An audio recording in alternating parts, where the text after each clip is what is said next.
মারে মনকির নকিরকে তোর মা ভয় পায়, মনকির নকিরকে ভয় পায়।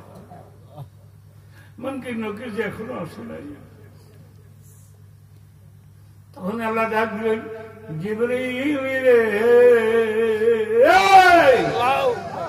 ও জিবরিল দৌড় দাও।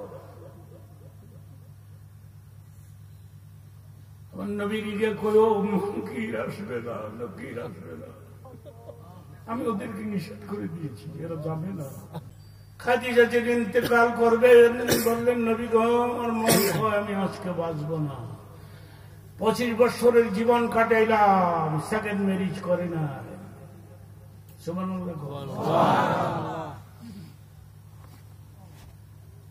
কিন্তু রে আমি দুটা আবদার করবো, আপনি কি চাইবেন? আপনি যেটা চাবেন সেটাই দিব।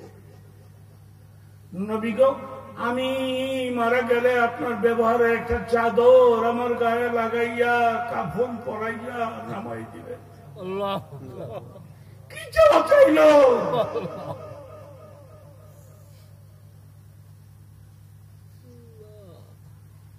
খাদিজা ইয়েস আমি এটা করে দিব।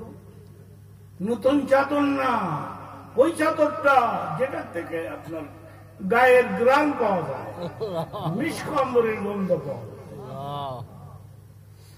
সেখানে আপনার হলো আমি মরে গেলে মনকির নকিরকে ভয় পাই। নাই বলেন খাদিজা রে,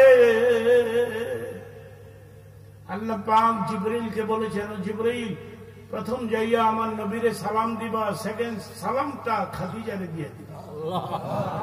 চিল্লায় আপনার ভয় কি? মনকির নকির আপনার কোনো ভয় নেই। এরপরে বলেন তো আমাকে কি করতে হবে?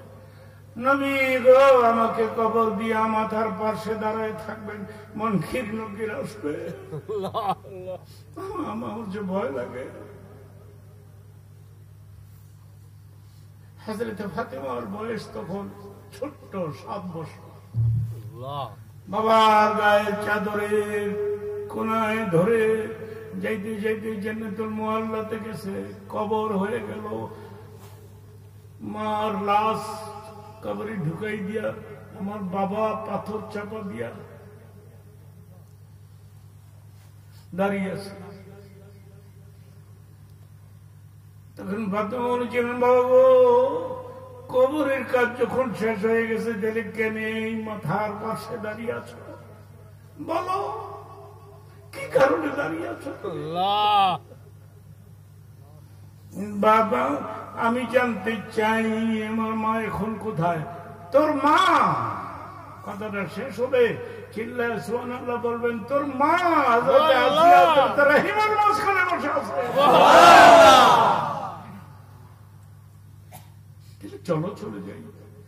মারে মনকির নকিরকে তোর মা ভয় পায়, মনকির নকিরকে ভয় পায়।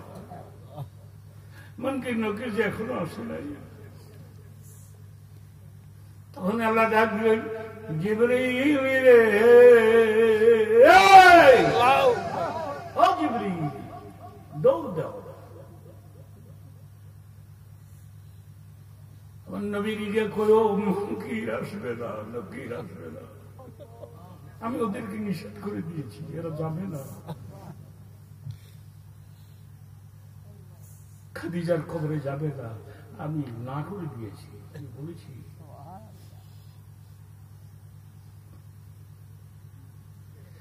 নবীর মনকির নকিরের প্রশ্নের উত্তর আমি দিয়ে দিয়েছি। সুবহানাল্লাহ।